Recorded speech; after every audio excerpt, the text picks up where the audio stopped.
Hey ឆាប់ក្រោកឡើងសៀវភីងចូលចាំនៅអ្វីដែលគ្រូបាននិយាយ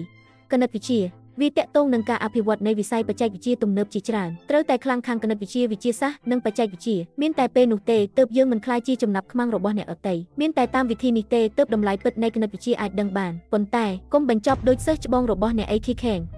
ជីឈៀងអតីតសិស្សរបស់អ្នកឥឡូវនេះគេបានទៅបរទេសហើយលោកគឺជាសាស្ត្រាចារ្យគណិតវិទ្យាវ័យក្មេងបំផុតនៅសាកលវិទ្យាល័យ Princeton ក្នុងសហរដ្ឋអាមេរិកវាជាជោគជ័យមួយ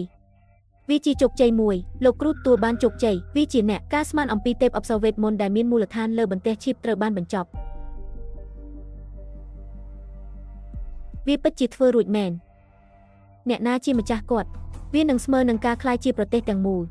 សូម្បីតែក្នុងចំណោមអ្នកគណិតវិទូកម្ពុជារបស់ពិភពលោកត្រូវហើយខ្ញុំនឹងប្រកាសប្រាប់ពិភពលោកក្នុងរយៈពេល3ថ្ងៃគម្រោងគណិតវិទ្យាថ្មីរបស់យើងគឺល្អឥតខ្ចោះ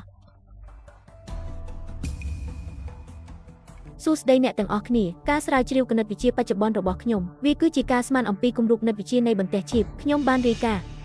idol ក្នុងនាមជាអ្នកណែនាំរបស់ខ្ញុំបានជំទាស់នឹងការរកឃើញស្រាវជ្រាវរបស់ខ្ញុំតើខ្ញុំអាចធ្វើរឿងនេះបានទេជីឈៀងតើអ្នកកំពុងនិយាយអ្វីនេះជាភស្តុតាងពីឯកសារសិក្សារបស់ខ្ញុំអូយពិតមែន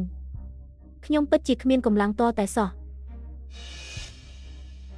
អ្នកពិតជាបានបោះពុម្ពផ្សាយអត្ថបទរបស់ខ្ញុំនៅក្នុងទីលាននុវត្តមុនខ្ញុំទៅទៀតលោកគ្រូអ្នកគ្រូហាក់ដូចជាបានធ្វើខុសហើយនេះជាសមិទ្ធផលគណិតវិទ្យារបស់ខ្ញុំហេតុអ្វីខ្ញុំមិនអាចបង្ហោះរឿងនេះបានអ្នកកំពុងនិយាយមិនសមហេតុផលអំពីរឿងដ៏តឹងរ៉ឹងដូចជាឯកសារសិក្សាតើខ្ញុំអាចនិយាយមិនសមហេតុផលដោយរបៀបណាខ្ញុំមានភស្តុតាងខ្ញុំអាចបញ្ជាក់បានក្រដាសនេះលោកជីឈៀងពិតជាបានផ្ញើវាមកខ្ញុំកាលពី3ថ្ងៃមុនតើអ្នកបាននិយាយអ្វីខ្ញុំមិនដែលនឹកស្មានថាសាស្ត្រាចារ្យឲ្យគណិតវិទ្យាម្នាក់នឹងមានឧត្តមគតិយ៉ាងនេះទេវាមិនគួរឲ្យជឿទេថាគាត់ជាមនុស្សបែបនេះគាត់ថែមទាំងបានលួចចម្លងឯកសារសិស្សរបស់គាត់ទៀតផងគាត់មិនសមនឹងមានវត្តមាននៅ Princeton ទេនៅក្នុងសន្និសីទគណិតវិទ្យាខ្ញុំសូមអភ័យទោសចំពោះលោកលីតើសាកលវិទ្យាល័យ Princeton របស់យើងឬស្ថាប័នស្រដៀងគ្នានេះស្វាគមន៍ចោលដែរឬទេអ្នកយាមសន្តិសុខមិនអាចទៅរួច